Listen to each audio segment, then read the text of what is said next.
Bom, sejam muito bem-vindos ao Pode Declarar. Aqui estamos a cada 15 dias trazendo assuntos de muita relevância para você, colega contador, para você, colega da profissão, da área da contabilidade. Então, fique aqui, nos acompanhe nas redes sociais, e especialmente no YouTube, para estar assistindo os nossos episódios todas as segundas-feiras, às 19 horas. E hoje a gente vai, lembrando que o Pode Declarar é uma iniciativa do Sindiconta, né? E quem não me conhece, eu sou o João Custódio, sou contador também, colega de vocês, empreendedor, e no momento estou como presidente do Sindiconta. E hoje vamos falar sobre um assunto de interesse, de um nicho muito importante que nós, contadores, podemos explorar, que é a contabilidade eleitoral. E tem alguns colegas se especializando nesse tema, e hoje aqui temos dois grandes experts no assunto de contabilidade eleitoral, que é a Denise, dando as boas-vindas para a Denise Sherry e para o Aldi Oliveira. Sejam muito bem-vindos. Muito obrigado. Obrigada, João. Muito obrigada pelo convite. É uma honra estar aqui prestando esses esclarecimentos junto contigo, para todos os colegas. Meu nome é Denise Scherer, eu sou sócia da Unitar Contabilidade. Nós temos uma empresa contábil que, dentre outros nichos, atua também com contabilidade eleitoral partidária. Então, é um prazer. Muito obrigada novamente pelo convite. Olá, João. Olá, ouvintes aqui, colegas do Pode Declarar. Bom, meu nome é Aldi Elomar de Oliveira, sou profissional aí da área contábil e é um grande prazer estar aqui com vocês hoje para falar um pouquinho desse tema que é tão relevante para a nossa área, que é a contabilidade eleitoral. Muito bem, muito obrigado pela participação de vocês e ter aceito o nosso convite prontamente para um assunto tão importante. E eu queria trazer também algumas coisas importantes, algumas informações sobre esse tema, né? Para a gente ter uma ideia do tamanho que é a contabilidade eleitoral no Brasil, que é um país continental, né? De mais de 200 milhões de brasileiros, e temos muitos candidatos. Então, nessa eleição que teve agora em 2022, tivemos a eleição para presidente, para governador, para senador, deputado federal, nós tivemos 28 mil candidatos, 28 mil oportunidades de trabalho. E agora, na eleição de 2020, que vai ser essa mesma eleição que vamos ter agora, né, que foi lá 2019, na verdade, né? Não 2020, que teve essa eleição, tivemos aí 5.569 prefeitos e o mesmo número de vice-prefeitos eleitos na eleição de 2020.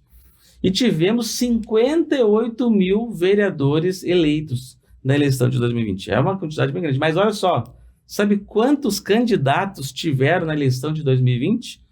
533 mil candidatos.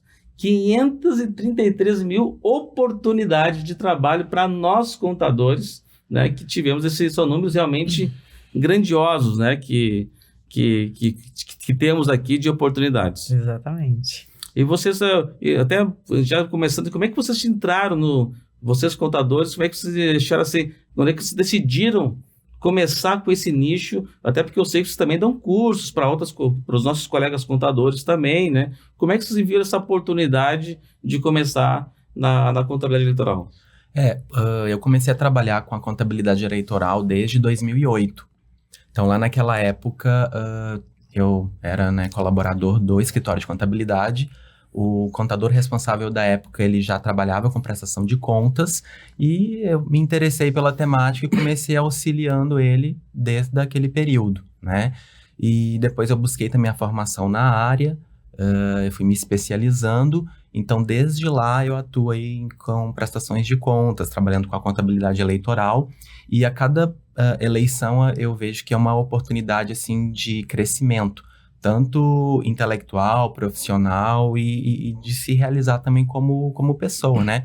Porque o contador, como nós vamos falar, o profissional da contabilidade, ele tem um papel fundamental em todo o processo ali eleitoral e no final acaba também contribuindo ali para a transparência das contas e para democracia como um todo, né? Então, a gente já trabalha há um tempo nesse segmento e eu posso dizer assim que a cada vez mais eu que me envolvo tanto dando palestras, cursos e treinamentos e atendendo também esses profissionais, esses clientes, que é um segmento assim muito importante que ajuda no crescimento pessoal como um todo mesmo. Sabe que na verdade, assim, como são 533 mil candidatos, então o número é muito grande. Na última eleição que foi para governador, deputado estadual, nós tínhamos um cliente que foi o candidato a deputado estadual, fez uma boa eleição, uma boa votação, mas infelizmente não foi eleito, e ele pediu para nós fazermos a contabilidade eleitoral deles. Eu não tinha esse conhecimento, especialidade, porque tem uma série de regras, né, de instruções, de legislação para serem cumpridas. O que eu fiz? Eu procurei o Aldi e a Denise, pela da Unitar Contabilidade, para trabalharmos juntos. Fizemos uma parceria, né? Exato. Foi feita a prestação de contas, foi aprovada a prestação de contas do nosso cliente, juntamente com essa parceria, com o apoio da Unitar, que a gente conseguiu atender esse cliente. E com certeza, quem está nos assistindo vai conhecer algum candidato e pode oferecer esse serviço pegando algum parceiro, pode ser um colega seu da sua região, que já tem esse conhecimento, ou também pode ligar aqui para o Aldi e para a Denise da Unitar Contabilidade, pode pegar o @Unitar Contabilidade e também procurar. Também queria aproveitar para falar um pouquinho dos nossos apoiadores, dos nossos patrocinadores do Pode Declarar. Então, o primeiro é a AWE Certificados Digitais, né? Tem uma parceria lá com o Sindiconto. Então, você, contador, que tem um escritório de 100 profissionais, com essa parceria com a AWE, você vai conseguir aí uma lucratividade anual em torno de R$10 mil. Pode ajudar na troca do carro, pode ajudar nas férias, né? Pode ajudar com certeza numa troca de um equipamento do seu escritório. Então, a AWE é uma parceria importante que os nossos clientes precisam, né? Todo cliente precisa do certificado digital. Temos também a FacePonto, um software de ponto que faz o reconhecimento facial e tem até essa questão de geolocalização. São parceiros lá do Sindicato, eles estão lá, é uma empresa do Rio Grande do Norte, né? Um estado irmão aqui do Rio Grande do Sul, e estão fazendo um serviço maravilhoso. A gente lá na empresa já somos clientes da FacePonto há mais de um ano, né? E realmente, com a questão do trabalho híbrido, né? Hoje em dia acaba sendo uma alternativa de um ponto eletrônico digital para poder, e seja não só para o seu escritório, mas principalmente para os seus clientes. O contador pode levar uma solução para o cliente e também ter uma remuneração por conta disso. Temos a malha fina, embora com a questão da declaração já pré-preenchida, né, e muitas pessoas estão já preenchendo, mas também com isso tem surgido muitas oportunidades de declarações em malha fina. Então, tem um parceiro que se chama Malha Fina, um software que ajuda o contador, é uma importante receita para muitos contadores, né, durante o ano. Então, tem gente que, nos Estados Unidos, eu falo que nos Estados Unidos tem empresas, contadores que vivem somente de imposto de renda o ano inteiro. E aqui acho que a gente pode, daqui a pouco, criar esse mercado desse suporte anual, e até porque as cartinhas da Receita chegam durante o ano, né? Exato. Vão chegando durante o ano, né? E temos também a Accounting, Contabilidade Didática, que é um software de capacitação em contabilidade. Ele atende as principais universidades e faculdades do Brasil inteiro, ele trabalha com a gamificação, então a pessoa, para passar de fase, tem que acertar um percentual X das questões para poder passar de fase. Então, as faculdades utilizam bastante, né? Algumas empresas estão utilizando para treinamento interno também. Então, a Accounting Contabilidade Didática é um associado antigo lá do Sindiconto e trabalha nessa parte de suporte e capacitação aí dos futuros colegas. E dos colegas também, muitos escritórios dando para a sua equipe, contratando o sistema para dar capacitação para a sua equipe. Bom, e já vamos então para a nossa primeira pergunta, se o pessoal está nos assistindo, tem gente que já escutou a contabilidade eleitoral, mas não sabe talvez muito bem como funciona. Então, vocês podiam explicar para nós o que é a contabilidade eleitoral, o que ela consiste?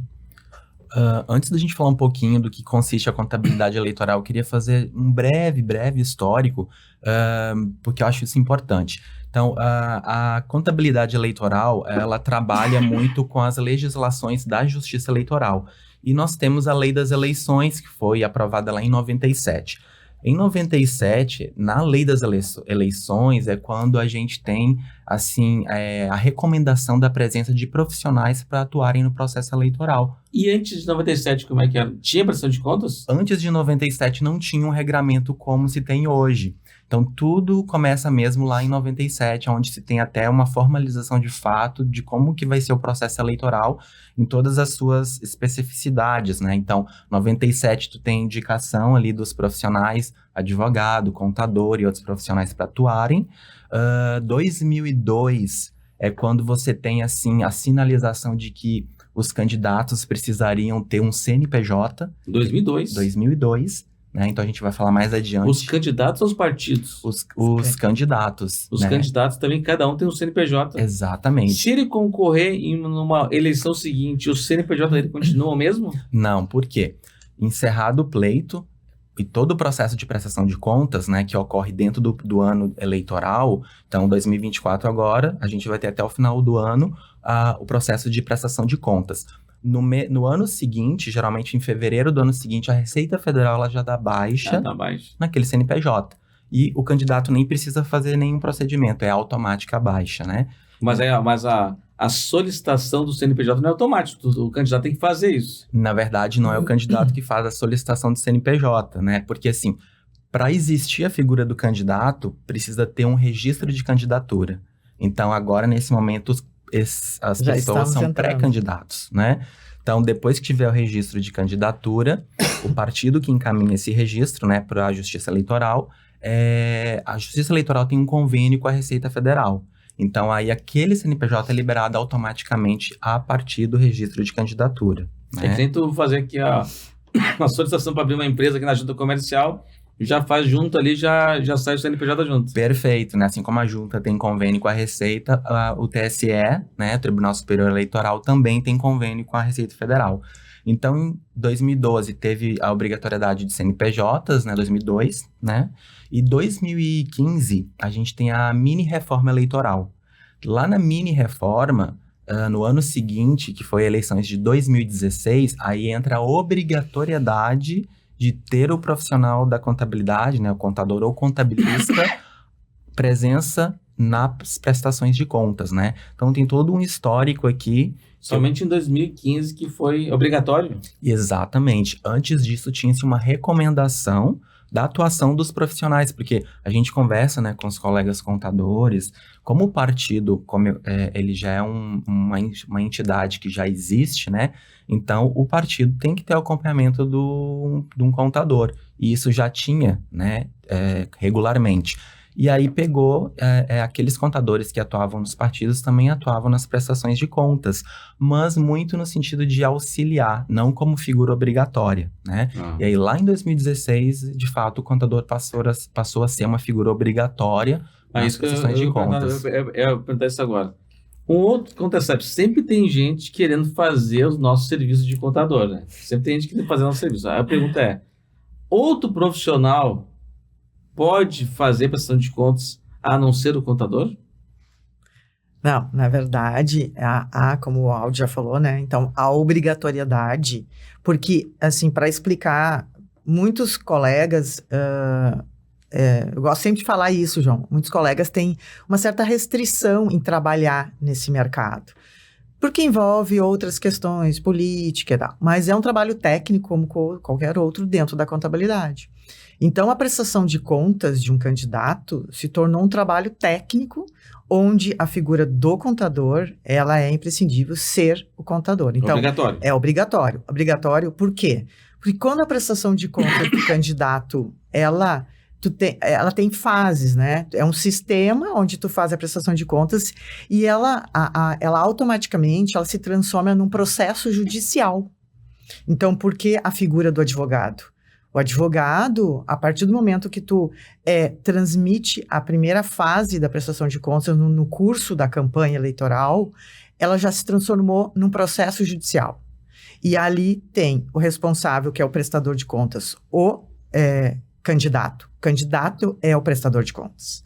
E nós somos os responsáveis técnicos, o contador e o advogado. Então, de fato, há a obrigatoriedade de ter a figura do contador, registro, CRC, tudo perfeito dessa forma, tá? Então, se teve na última eleição 533 mil candidatos, se fosse um contador para cada um, seriam 533 mil contadores atendendo. Exato. Se fosse um para cada um, né? Mas claro que, no caso de vocês atendem mais de um candidato, né? Não é muito comum isso, né? Na verdade, assim, como o Aldi falou, há a obrigação da prestação de contas do candidato, mas também há a regularidade do partido. Então, como tu falaste do CNPJ, o partido, ele tem a manutenção permanente. Então, o CNPJ do partido difere da prestação do candidato. Então, normalmente, os partidos a gente assessora, né? Nós assessoramos partidos e, por vezes, né, a gente assessora um grupo de candidatos ou então um candidato único, particular, um particular, né, um único, ou então um grupo de profissionais. E isso, às vezes, demanda, né, uma atuação maior, atuação num pleito, né, dependendo do número de candidatos que nós vamos atender. Por vezes, nós pegamos todo o grupo, ou seja, a gente chama, né, a majoritária, né, que é o prefeito, e as proporcionais, que são grupos de vereadores. Então, por exemplo, num município, dependendo do número de votantes daquele município, tem um número, né, de cadeiras e um número de candidatos do partido. Então, normalmente, isso pode ocorrer. Então, às vezes, os colegas contadores podem fazer esse tipo de atuação. Vamos fazer atuação e vamos trabalhar com a majoritária e todos os proporcionais, todos os vereadores. É uma atuação que às vezes se torna melhor até para tu dar um trabalho, prestar um serviço mais único entre todo o grupo. Às vezes até assim, acho que o candidato, às vezes, ele quer um profissional da sua confiança. Também ocorre. Ele já tem seu contador da sua confiança, ele é empresário, ou aquele contador que faz a sua declaração de imposto de renda. Então ele acaba, não, eu quero que quem faça a minha prestação de contas seja o meu contador, né? O meu contador vai cuidar disso, ele já tem confiança. Só que o contador dele, que é o cara da confiança dele, mas não tem esse conhecimento específico necessário da legislação, da forma operacional da prestação de contas. E é aí que eu acho que é importante esse profissional, ou ele procura se especializar com curso, sempre se dá um curso também, ou procura uma parceria com um colega, tipo a Unitar Contabilidade, que já tem essa experiência e faz esse trabalho conjunto, assim como a gente fez no passado lá na nossa empresa com o de vocês nessa prestação de contas. Porque eu quero que o meu contador ele acompanhe, né? Tudo bem, vai ter outro parceiro para fazer, mas eu quero que ele acompanhe porque eu tenho essa confiança nele. Exatamente, João. Tu toca assim num ponto muito importante, né? Porque como a gente vem falando, o contador é figura obrigatória na prestação de contas. Inclusive está previsto na resolução que são as regras das prestações de contas, né? Então, às vezes o candidato pode ter o contador seu de confiança, que atua já daqui a pouco como contador da empresa, né? Muitos candidatos também têm empresas, mas aquele profissional, ele não tem especialização na área da contabilidade eleitoral, né? Que é um universo paralelo. Poderíamos dizer isso, né? Nós estávamos falando dessa prestação de contas do partido e do candidato, né? Eu entendo, então, você entende, o partido, ele tem a contabilidade, sim, para sempre, né? Enquanto partido, né? E ele tem o seu CNPJ, tem o seu balanço, tem todas as demonstrações contábeis obrigatórias.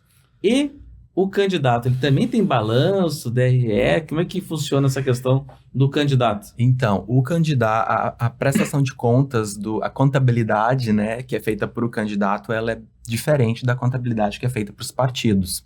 Então, inclusive, os sistemas que se utiliza são sistemas diferentes, né? Então, falando do partido, o partido, sim, tem a sua contabilidade mais formal, com balanço, com DRE, toda aquela questão dos lançamentos, né, dentro das normas brasileiras de contabilidade. Inclusive, o TSE, em conjunto com o CFC, Conselho Federal de Contabilidade, criou um plano de contas específico para os partidos políticos. Porque, assim, os partidos políticos, eles recebem recursos de várias fontes, né? Então, dependendo da origem do recurso, por exemplo, pode ser doações de pessoas físicas, ou do fundo partidário, ou do fundo eleitoral. Então, dependendo do recurso, tu tem que desmembrar isso dentro do balanço. Então, tem um plano de contas próprio para os partidos, né? Então, isso os partidos. Então, já é uma coisa bem diferente, né? Então, vou fazer desde que eu faço o plano de contas aqui para o partido para prestar controle eleitoral. Na verdade, não, ele vai ter que usar o plano de contas definido em lei, em instrução normativa. Isso. Perfeito, o TSE aprovou esse plano de contas, claro que em conjunto com o CFC, para os profissionais da área contábil utilizarem aquele plano de contas. Isso para dar transparência, né? Principalmente na utilização dos recursos dos fundos públicos. Os candidatos não. A prestação de contas que é feita para os candidatos é mais como se fosse um fluxo de caixa. E aí tem um sistema próprio, que é o SPCE, Sistema de Prestação de Contas Eleitorais, que é disponibilizado pelo TSE a cada nova eleição. Então, agora mesmo a gente está aqui na expectativa, né, do TSE liberar esse sistema. Então, a prestação de contas para os candidatos ela é mais simplificada. Esse sistema, vamos liberar essa nova versão. Toda eleição tem uma nova versão desse sistema de prestação de contas. Exatamente. Toda eleição é uma nova versão que vem para acompanhar as novidades trazidas pelas resoluções, né? Então, esse ano, ali em janeiro e fevereiro, ocorreram as audiências públicas, né, promovidas pelo TSE, e lá foram aprovadas resoluções que trazem todo o regramento para os profissionais utilizarem durante o período eleitoral. E a nova versão, né, do SPCE, ela vai provavelmente trazer aí as novidades que foram aprovadas agora para 2024. Não, eu estava fazendo outra questão. No Brasil são 35 partidos, certo? No estado, vamos arredondar, tem 500 municípios. E vamos botar hipoteticamente que todos os municípios tivessem representante de todos os partidos. Não tem, mas vamos supor 35 vezes 500. Olha, põe... E a minha pergunta é assim, cada partido no seu município, por exemplo, Canoas, tem um partido, não vou falar o nome do partido para não dizer que estou fazendo puxar o saco de alguém, mas tem um partido lá em Canoas. Cada município, o partido no município tem um CNPJ diferente ou tem um CNPJ do Partido Nacional e esse serve para todo mundo? O partido, as direções partidárias, né? As direções partidárias, elas são organizadas em instâncias, né? Então, tem a direção nacional, tem a direção estadual e as direções municipais. Cada órgão tem o seu CNPJ próprio, né? Então, partido X, direção nacional, tem o seu CNPJ, a estadual, e cada um dos municípios aqui dentro do estado do Rio Grande do Sul, assim como nas outras unidades da federação. Então, cada direção partidária tem o seu CNPJ próprio. Então, você até fez a conta aqui, mas então, se tivesse 35 partidos em cada município, tivesse 500 partidos, daria 17.500 CNPJs no Rio Grande do Sul que seriam obrigados a prestar essa contabilidade mesmo, assim, com balanço, DRE completa, todo mês. Exatamente. Se fosse no Brasil, são 5.569 municípios, vezes 35. Olha, daria quase 200 mil CNPJs aí que tem que ter mantidos regularmente. Exato. E assim, o que acontece? A eleição municipal, ela é uma eleição mais pulverizada, ela traz mais movimento. E os partidos, não todos, né, mas alguns não são muito organizados no sentido de manter a regularidade das suas contas. Por isso a importância de contratar um contador experiente. Então você que está um líder de um partido, você tem que ter um contador que saiba poder ajudar você na prestação de contas. Perfeito, é isso aí, porque assim, falando de CNPJ, né, tu falaste, fizeste uma conta rápida, tem muitos partidos que estão com seu CNPJ em situação... Por que eu volto a falar que é um nicho que muitos contadores podem usar isso como uma ótima ferramenta dentro da sua empresa, é um nicho de trabalho. Todo partido tem, na verdade, duas prestações, né? Uma é para justiça eleitoral, assim como é um sistema que também é como se fosse um fluxo de caixa num sistema próprio do tribunal. E a outra é a contabilidade de fato para a Receita Federal. Então, o partido tem essas duas contabilidades, de fato, assim, uma é a contabilidade, de fato, e a outra é uma prestação de contas. Uma prestação de contas financeira, no Exatamente. caso. Não tem regime de competência, tudo caixa, né? Para a justiça eleitoral. Então, tem esses dois atos. E o que acontece por vezes? Muitos partidos estão irregulares. Não prestaram suas contas e tem um regramento para isso. O partido que tu fala, assim, não é o partido nacional, é o partido do município lá que não fez... Todas as instâncias, como o Aldi falou. Então, todos estão obrigados.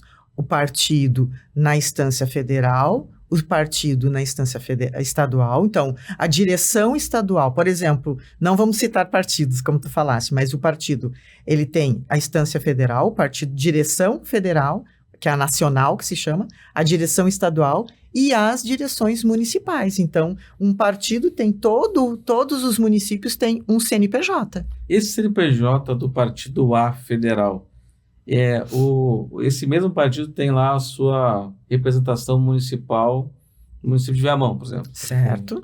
Esse CNPJ desse mesmo partido em Viamão é uma filial ou é um CNPJ diferente? Ele é um CNPJ diferente, não é igual na contabilidade comercial, a gente está bem habituado, né? Matriz e filial, mil invertido matriz, 2.000 e assim vai. Na questão partidária não é filial, é um CNPJ próprio mesmo. Então tem que fazer, tem que fazer estatuto, tem que registrar no cartório. Na verdade, é um pouquinho diferente das entidades do terceiro setor, né? Porque todo o registro é feito na Justiça Eleitoral. Então, a direção nacional, ela tem um estatuto. Aquele estatuto, ele serve para estadual e para municipal. Então... Eu já tava querendo pegar mais um servicinho. Não, mas dá para também a gente atuar um pouquinho nessa área no sentido assim... Tem a solicitação do CNPJ e as alterações que vão ocorrendo, né? Então, por exemplo, quando ocorre a troca de uma executiva, troca o presidente, tesoureiro da direção municipal, a estadual é que tem que solicitar alteração perante a Justiça Eleitoral. Então, tem um documento que a gente chama de certidão de composição partidária. Ali traz toda a nominata, né, da executiva daquela direção municipal, e aquela certidão é que serve de base para a Receita Federal liberar o CNPJ, ou se for preciso alterar alguma informação, às vezes altera o representante legal na Receita, né, o presidente, ou altera endereço, enfim. A certidão de composição partidária é o documento base. E aí, a alteração é como a gente faz com empresa comercial. Tem que ir lá no Redicim, fazer viabilidade, solicitar DBE, abrir o processo digital lá no site da Receita. O trâmite aí é bem conhecido pelos colegas da área, né? Então, tem bastante serviço para nós, muitas oportunidades para nós contadores aproveitar. Lembre que é uma atividade exclusiva dos contadores, aí essa questão da prestação de contas, né? Exatamente, isso aí. Bom, mas assim, a Denise comentou, tem alguns partidos aí que estão com um probleminha aí no CNPJ, não sei se fica bloqueado ou baixado, se não presta contas, como é que fica? Então, existe um link no tribunal onde as informações são disponibilizadas. Então, eu posso entrar no site do Tribunal Superior Eleitoral e fazer uma consulta. Nós somos muito consultados por dirigentes partidários para ver como é que está a situação do partido, porque em momento eleitoral o partido ele tem que estar regular com as suas contas, até para que possa colocar no momento eleitoral o pleito eleitoral daquele partido. Então, vamos lá. Na questão das prestações de contas, se elas não são prestadas para a Justiça Eleitoral e, consequentemente, para a Receita Federal, ele se torna um CNPJ inapto. Tá? Tu falou assim, ele não prestou, ele pode ter prestado contas, mas não foi aprovado. Pode acontecer isso? Pode, com certeza pode acontecer. Como eu falei anteriormente, também as prestações de contas partidárias, elas viram, tá? No momento que tu presta contas, ela automaticamente é autuada no tribunal, no Tribunal Eleitoral, e ela também se transforma num processo eleitoral. Então, novamente, a obrigação de um contador para as contas partidárias, prestações de contas partidárias, da obrigação de ter um contador e um advogado também nesse momento. E essas prestações de contas partidárias, sim, elas podem ser desaprovadas. Eu vou fazer uma outra pergunta agora. Tem 530, vamos supor, pegar esse número de 530 mil candidatos que tiveram lá em 2020. Se eles não prestarem contas, ou se eles prestarem contas de maneira equivocada, né? Ou talvez um contador que talvez não tinha todo o conhecimento necessário para fazer isso, esses meandros, tem muitos detalhes, né? Não foi aprovada a conta. as contas. O que acontece com esse candidato que recebeu o dinheiro e prestou contas ou não prestou contas faltando documentos? A prestação de contas, como a Denise bem pontuou, ela é um processo judicial, né? Então, ela se torna um processo judicial que vai ser acompanhado pelo advogado. Mas o que acontece, assim, ó? Tem algumas situações. A prestação de contas, ela pode ser julgada não prestada, ela pode ser desaprovada, ela pode ser aprovada com ressalva ou o 100% que a gente sempre busca, que é a aprovação. Aprovada, sem ressalvas, né? Então, o que ocorre? Os partidos e os candidatos, eles têm que prestar contas. Se não prestar contas, se tiver uma conta julgada não prestada, o partido vai ter penalidades, desde a suspensão do seu registro lá no Tribunal Superior Eleitoral, além de outras penalidades, e o candidato ele pode ter também problemas em ter a sua quitação eleitoral, né, e ficar inelegível para a próxima eleição. Então, isso seria contas julgadas não prestadas. Agora, quando tem contas desaprovadas ou aprovadas com ressalva, para o partido não vai ter nenhum problema no sentido do registro, porque ele cumpriu com a obrigação que é prestar contas, né? Então, a gente sempre diz que tem que prestar contas no prazo, e aí depois você vai acompanhando o desenrolar de tudo isso. Os candidatos, quando eles têm contas desaprovadas, aí é um problema, porque a gente tem que analisar qual foi o motivo da desaprovação. Porque pode ter um erro formal. O que é um erro formal? Não entregou algum documento, não cumpriu com alguma obrigação ali mínima, ou ter outros erros que envolvem, por exemplo, mau uso do recurso público.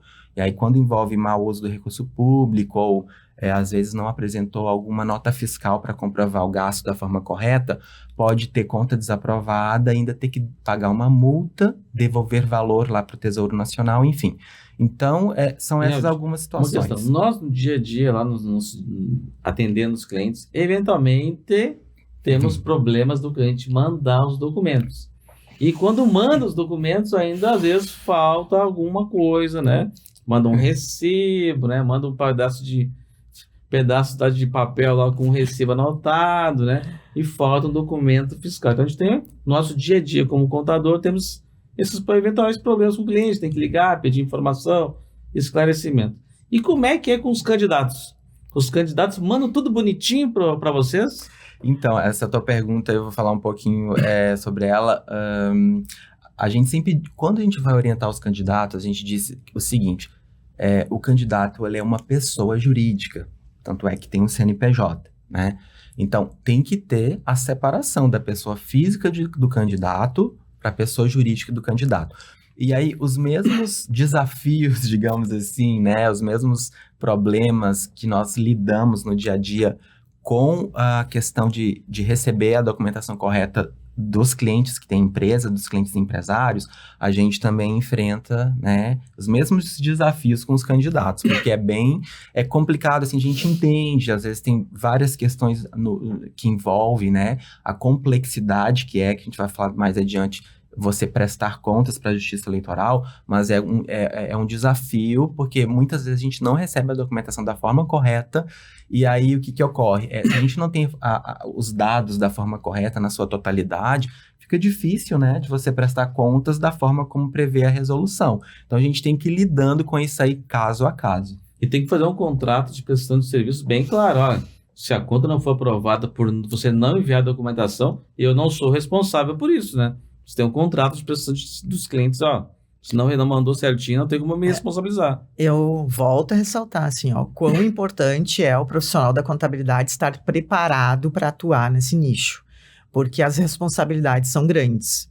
E o momento eleitoral é muito rápido, então são ali 45 dias de campanha, mais um período para nós prestarmos conta. Então, a partir do momento que está movimentando a campanha e, consequentemente, movimentando financeiramente, tem que ser tudo muito dinâmico. Não dá para ser como nas nossas empresas, que às vezes os clientes ficam demorando. Já vou te mandar. Não dá para ser assim. Até porque a maioria esmagadora dos candidatos, eles utilizam recurso público nas campanhas, né? Então, o recurso público tem que ser muito bem cuidado a forma que ele vai utilizar aquele recurso. Então, a documentação é primordial a partir do momento que dá o start para a sua campanha. Todos os documentos têm que estar no mesmo momento, assim, eles têm que ter isso em mãos e tem que respeitar o pedido do contador. Eu fico assim, até pensando assim, nós, quando atendemos empresas, às vezes já são pessoas que já são empresários, têm uma certa experiência já, né? E no mundo profissional já temos algumas dificuldades. Agora, tu imagina chegar 500 mil pessoas, algumas não têm essa habitualidade de prestar contas, então às vezes estão principalmente os candidatos a vereadoras, muitos são pela primeira vez que estão correndo. Eu imagino a dificuldade, às vezes, encontradas por vocês para pegar essas informações de uma maneira adequada. A gente lida aí com vários cenários, né? Vários perfis, às vezes tem questões, assim, de logística mesmo, né? 2020 foi, né, ano da pandemia, então a eleição foi adiada, mas ocorreu ainda mesmo naquela situação que as pessoas não podiam ter contato. Então, assim, foi bem complicado naquele ano, por exemplo, a gente conseguir documentos. Muitas pessoas que não tinham acesso a aplicativos tiveram que aprender a lidar com os aplicativos. Então, é sempre um desafio, né? Por isso que a gente sempre aconselha desde o início, na fase da pré-campanha, já fazer contato com bons profissionais que vão ajudar no processo de preparação. Porque, como a Denise disse, a campanha eleitoral ela foi reduzida para 45 dias. Então, dia 16 de agosto é o período que os candidatos podem começar a fazer campanha. E ali, 45 dias é o período. Então, naqueles 45 dias, é tudo muito dinâmico. É intenso, né? Muito intenso. Até pegar fogo. Exatamente. Então, assim, a gente tenta organizar o que for possível antes, porque o sucesso, né, a gente está falando aqui de prestação de contas, então o sucesso de uma prestação de contas, que é ter a sentença, contas aprovadas sem ressalvas, ela começa muito antes. Tem que ter todo um processo de preparação e planejamento. Então, vou fazer uma pergunta que já alguns contadores estão nos assistindo, já estão fazendo uma pergunta assim, tá, mas como é que perguntas que eu tenho que fazer para o candidato para que eu possa formular uma proposta? Ou até mesmo conversar com vocês, ou algum outro colega também que tem experiência, né? Ele vai perguntar, mas quanto eu vou cobrar do candidato?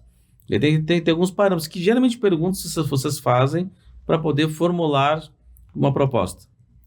Bom, a gente usa alguns critérios, né, Denise? Isso. Vou falar alguns aqui, por exemplo, as campanhas eleitorais, a cada candidato em determinado município tem um limite. É um limite que aquele candidato pode gastar. Então, a partir do dia 20 de julho, o TSE vai liberar os limites. Quanto que, por exemplo, um candidato a prefeito em Porto Alegre vai poder gastar e um candidato a vereador também em Porto Alegre, assim, nos vários municípios.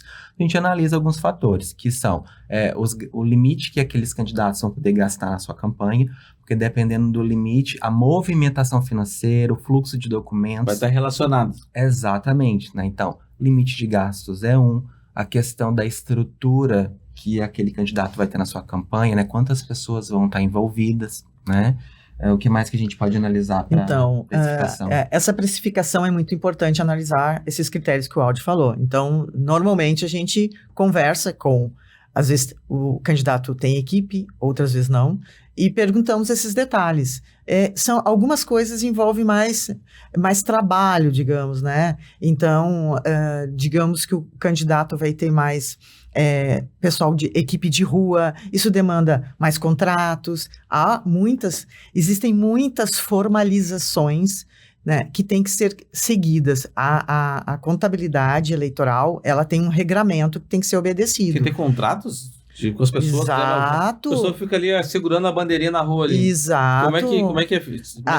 Todo o trâmite de todas as obrigações, o que envolve os gastos eleitorais de campanha, eles têm que obedecer alguns regramentos. Então, por exemplo, eu contratei a gráfica, que é um gasto muito comum. Eu preciso da nota fiscal dessa gráfica, eu vou pagá-la, eu vou precisar da nota fiscal. Eu contratei militantes, que são os panfleteiros de rua. Eu tenho que fazer um contrato com ele.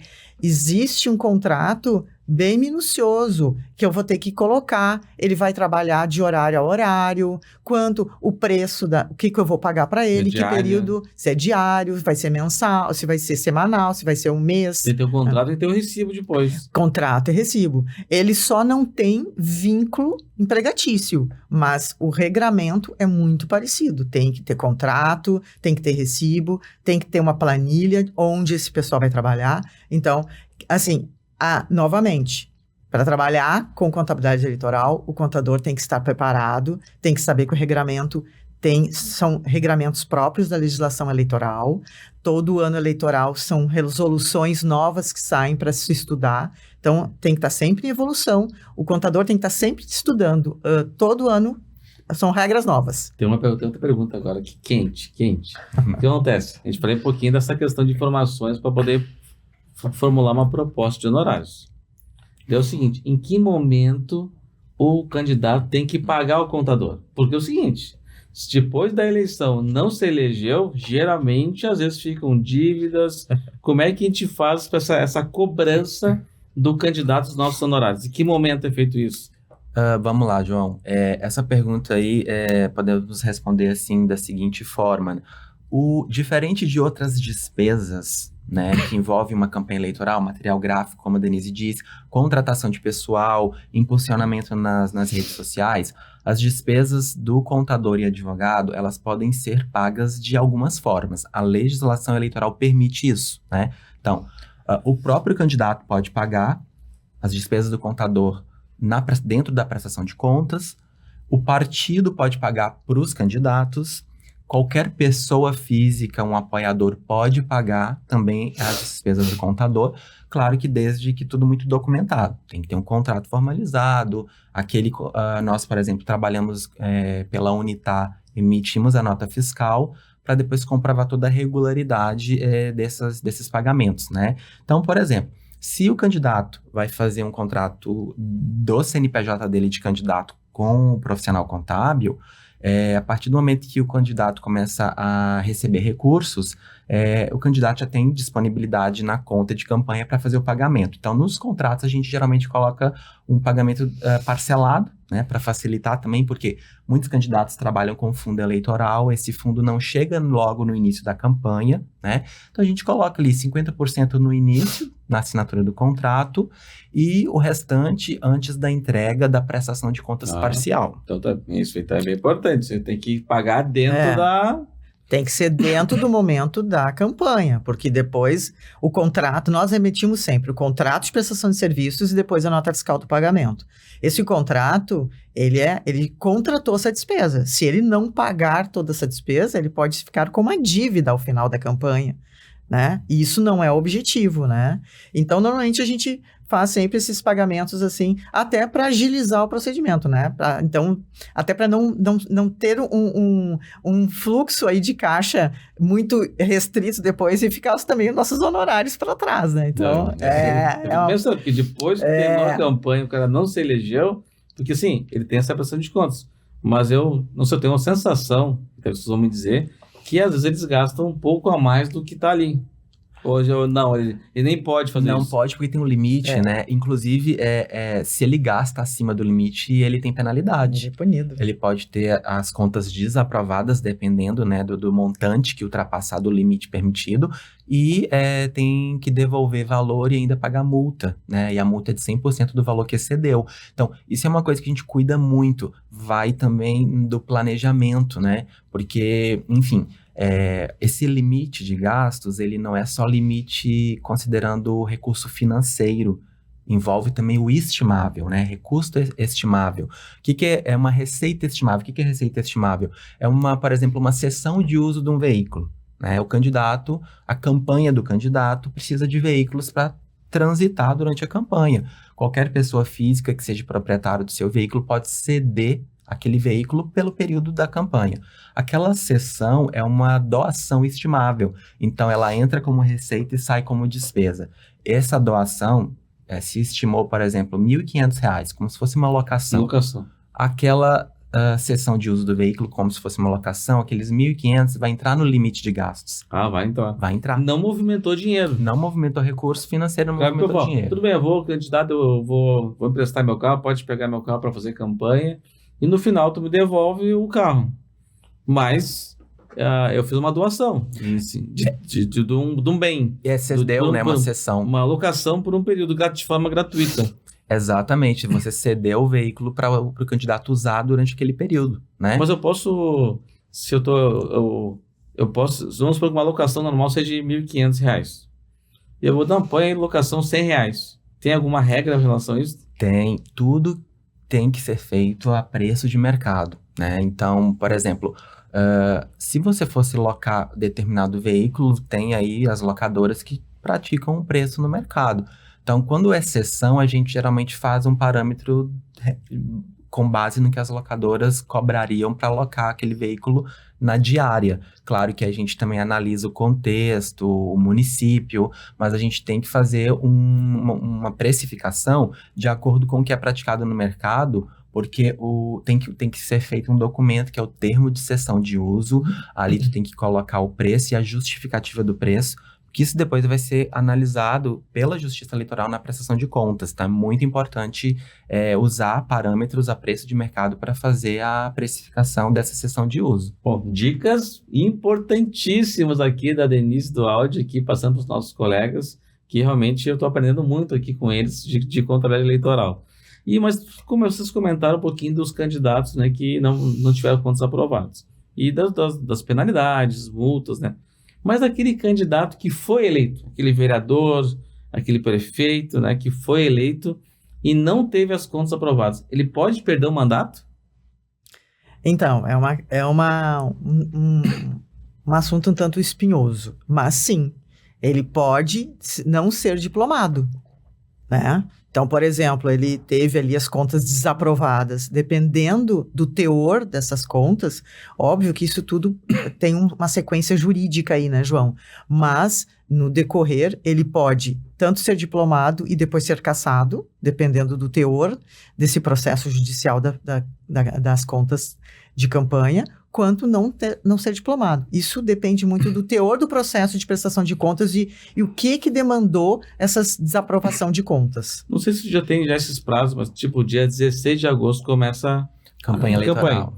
E até quando vai a prestação de contas? Sim, já tem todos os prazos, inclusive estabelecidos pelas resoluções, né? Então, prestações de contas, tem 2 prestações de contas que são feitas. Tem a prestação de contas parcial, que ela tem um prazo que a gente tem 5 dias para enviar as informações para a Justiça Eleitoral. Do dia 9 de setembro ao dia 13 de setembro, a gente informa no SPCE tudo o que ocorreu do início da campanha, dia 16, né, até dia 8 de setembro. Então, a gente envia a parcial ali durante esses 5 dias. E a final, ela é 30 dias após a realização das eleições. Então, se não me engano, esse ano as eleições acho que será no dia 6 de outubro. Então, 30 dias depois, todos os candidatos e os partidos políticos... Mas que tem segundo turno não vale a partir do segundo turno ou a partir do primeiro turno, sabe quanto você tem? Aí são 2 prestações de contas. São 2? Participa do segundo turno. Olha aí, então, quem é mais uma informação aí. Quem participa do segundo turno são 2 prestações de contas. Exato, faz a prestação de contas final, 30 dias depois do primeiro turno, e depois do segundo turno tem um prazo para entregar a prestação de contas do segundo turno. Bom, uma outra dúvida também, esses comentários sobre as doações, né? Apenas as pessoas físicas que podem fazer doações ou as empresas também podem fazer doações para os candidatos? É permitido isso? Então, doações de campanha. Então, doações financeiras para candidatos. Está proibido doações de pessoa jurídica. Somente pessoas físicas podem fazer doações financeiras para a campanha. Então, isso acontece, às vezes, por vezes, esses equívocos, às vezes o apoiador, né, no intuito de querer ajudar o seu candidato, vai lá e faz uma doação, mas esqueceu e fez doação pela pessoa jurídica da sua empresa. Vou fazer um Pix, que é uma forma mais usual hoje em dia, permitida pela legislação. Vai fazer um Pix e se equivocou e fez da conta da pessoa jurídica. proibido, se chama fonte vedada. O Pix, a chave Pix é o CNPJ do candidato. Então, as contas de campanha, existe a conta de campanha para doação, que tu pode receber doações das pessoas físicas em geral. E a outra conta do candidato é para que recebe fundo público. São contas separadas. Então, já tem mais uma informação. São 2 contas bancárias.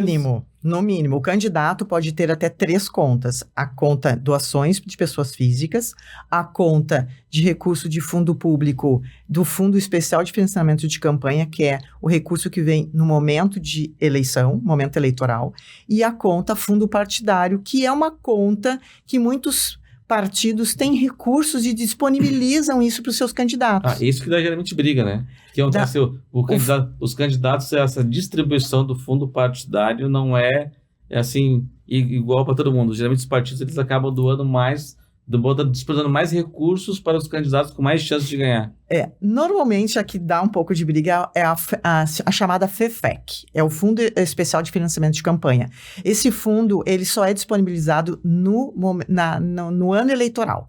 Então, aquele recurso que todo mundo ouve disponibilizando, que ouve na mídia, né, 4 bilhões, 5 bilhões. Esse é o fundo que todo mundo reclama, que acham, mas ele tem regras, tá? As direções nacionais de cada partido têm que obedecer algum regramento da legislação e fazer a distribuição. Óbvio que eles que definem para quem serão esses recursos dentro dos seus candidatos em toda a esfera nacional. Tá? Então, a direção nacional vai distribuindo para os candidatos, mas tem alguns regramentos. Tem as candidaturas femininas, as candidaturas negras, e elas têm um percentual que tem que ser obedecido. Tá? Então, três contas no máximo cada candidato pode ter para receber, porque fundos, cada recurso na sua conta específica, não podem se misturar. Então, temos várias realidades, né? Às vezes eu vejo assim, chegou lá no candidato a vereador, recebeu 20 mil reais. Às vezes para ele aquele valor é um valor bem importante, conforme a realidade daquele candidato. E ele já começa a pegar aquele dinheiro, já começa a gastar já. E começa a gastar sem falar com o contador, depois tem a prestação de contas, pega, né? A gente diz assim, todos os recursos que são usados durante as campanhas e que são declarados na prestação de contas, todos são analisados. Mas os dos fundos públicos são analisados com lupa. Então, imagina, o analista da Justiça Eleitoral, obviamente que ele não está literalmente com uma lupa ali analisando, mas ele está olhando com mais critério se aquele recurso do fundo público foi utilizado da forma adequada, né? Até porque como o fundo eleitoral, ele vem do orçamento da União, né? Então, a União, o Congresso aprova o montante que vai ser liberado no fundo eleitoral, depois o Tesouro repassa para o Tribunal Superior Eleitoral, que repassa para as direções nacionais e aí vai até chegar aqui na ponta. Então, recurso público que está sendo utilizado. Então, tem que ser utilizado conforme as regras. E a gente sempre liga uma luz vermelha para o candidato que vai receber o recurso público, e a grande maioria, né? Tem que ter muito cuidado, tem que planejar bem, usar da forma correta, porque, assim, se não usou da forma correta, pode ter penalidade, contas desaprovadas, pagar multa e até que responder processo civil ou criminal. Tem algum limite de doação? Tipo, pessoa física, até lá, o dono do banco X quer fazer uma doação lá de milhões para o candidato. Tem algum limite para doar? Tem limite. Como a Denise disse, somente pessoas físicas podem doar. Quais são esses limites? Qualquer pessoa física pode doar 10% dos rendimentos recebidos no ano anterior. 2023. Então, a pessoa recebeu 100 mil reais em 2023, ela pode doar 10% dos 100 mil. Esse é o limite para as pessoas físicas. Tá? Então, você pega um dono de um banco aí, tem milhões, então pode doar até 10%. Né? Só cuida para ele fazer a doação da conta da pessoa física, não transferir da conta da empresa, né? Porque aí vai ter problema. Já vi que dá muito problema nessa relação de doação de pessoa jurídica aí. Sim, fez alguém por equívoco, descuido, desconhecimento, fez o depósito pela chave Pix, pela conta da pessoa jurídica. Certo. Vocês lá identificaram, opa, candidato aqui, eu tô vendo um depósito de uma empresa. Temos que fazer alguma coisa com esse dinheiro. Como é que faz? Devolve o dinheiro? Isso, a gente diz o seguinte, por isso que a gente tem que... ou o candidato ou o administrador financeiro, quem está cuidando das contas de campanha tem que monitorar essas contas diariamente. Se identificar que entrou um valor de uma pessoa jurídica, tem a opção de devolver. Agora está ainda mais fácil, porque tu pode fazer a devolução do Pix, né? Então, devolve para a origem, da onde veio aquele recurso, não utilize em hipótese alguma, porque aí depois o que ocorre? Se devolveu sem utilizar, explica isso para a Justiça Eleitoral, para o analista que vai analisar a prestação de contas, e aí é tranquilo, né? Não pode usar o recurso, tem que devolver. Audi, Denise, e tem alguma novidade na prestação de contas esse ano, em relação à última campanha? Algo especial que mudou? A legislação, são as chamadas resoluções, né?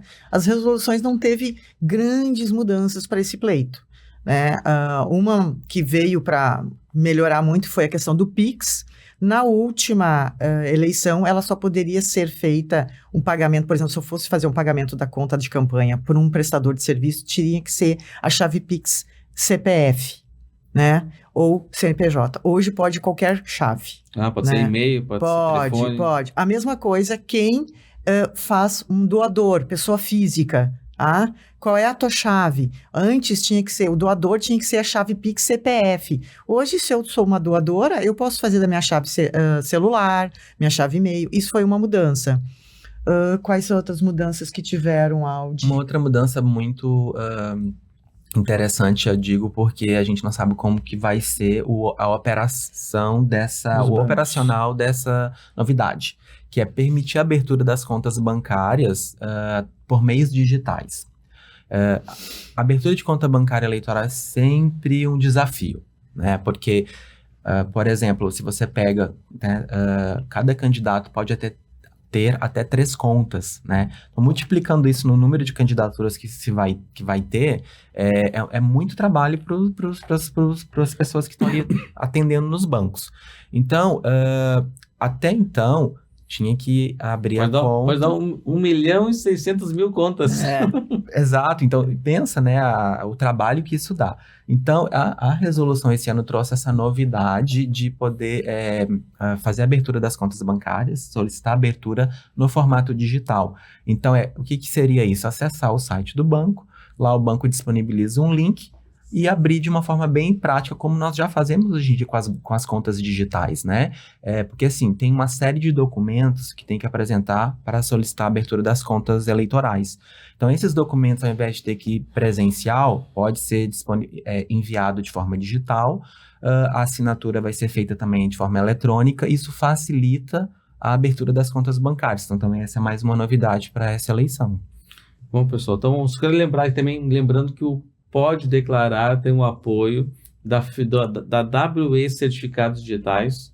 Lembrando, todo contador precisa de um parceiro de certificado digital. E a WE é uma parceira do Pode Declarar, uma parceira do Sindiconta. Então, quem tem em torno de 100 clientes PJ aí tem uma possibilidade de anualmente ganhar em torno de R$10.000, um valor que eu considero importante e que já entra no lucro, né? Que você até pode dar para pensar em viajar no final do ano com esse recurso. Temos a parceira Face Ponto, que é um ponto digital com reconhecimento facial e georreferenciamento. Então, as empresas, os nossos colegas contadores que têm equipe, trabalham modelo híbrido, trabalham modelo home office, os nossos clientes que têm essas modalidades, é uma excelente forma de ter esse controle, ou até mesmo 100% presencial. A vantagem é que não precisa mais comprar aquele ponto físico, né? Deixa um equipamento ali, tem empresas que deixam um computador, tem empresas que deixam um iPad lá para a pessoa poder fazer essa assinatura de ponto. Então, o Face Ponto ele tem realmente uma solução bem completa e segura e que é aceita pela Justiça do Trabalho, que é muito importante, né? Temos também a malha fina do contador, que é um sistema que auxilia o contador na emissão, da elaboração das declarações de imposto de renda. Então, é bem importante, se a gente atende uma família ou um grupo familiar e tu faz um equívoco numa só, tu pode perder todos os 10 clientes da família. Então, é importante ter essa importante ferramenta que auxilia aí o contador no seu dia a dia. E temos a Accounting, né, essa contabilidade didática, que é um software de educação, está presente nas principais faculdades e universidades do Brasil, e também agora algumas empresas estão contratando para dar treinamento de contabilidade para a sua equipe. Ele usa uma gamificação para te passar de fase, tem que atingir um número X de respostas certas. Então, é um sistema bem inovador e que traz bastante conhecimento, seja para as faculdades ou também para as empresas. Bom, a gente está indo para a parte final do nosso podcast, passou voando, né? Passou voando. Verdade. Então, que você falasse um pouquinho, assim, tipo, de considerações finais e por que é importante nós, contadores, ter esse importante papel na prestação de contas, até porque se a gente não se interessar, daqui a pouco outros profissionais vão querer se envolver nessa área, né? Bom, a contabilidade eleitoral, ela é um universo totalmente à parte, né? E eu vejo o seguinte, é uma grande oportunidade para os colegas, para os profissionais que querem buscar um outro segmento, que é diversificar aí a sua área de atuação, e quer diversificar também até os ganhos, né? E a dica que eu deixo aqui é se especializem, procurem estudar. É um segmento que quem não tem experiência pode adquirir, né? A tendência a gente vê é que cada vez mais o papel, né, do profissional contábil, contador, contabilista no processo eleitoral, nas prestações de contas, é um papel fundamental. Então, a dica que eu deixo é busque se especializar, porque é uma área muito promissora. Então, muito obrigado, então, ótimo, obrigado, Denise. Gostaria de agradecer o convite, muito obrigada. E a gente fica à disposição aí de colegas que queiram também atuar junto com a gente, se especializar para atuar nesse mercado. Então tá, muito obrigado pela participação de vocês. Obrigada. Eu agradeço especialmente a audiência dos colegas contadores que estão nos assistindo. Muito obrigado e até a próxima. Daqui a 15 dias tem outro programa de novo, hein? A cada 2 programas por mês. Um abração. Tchau, tchau.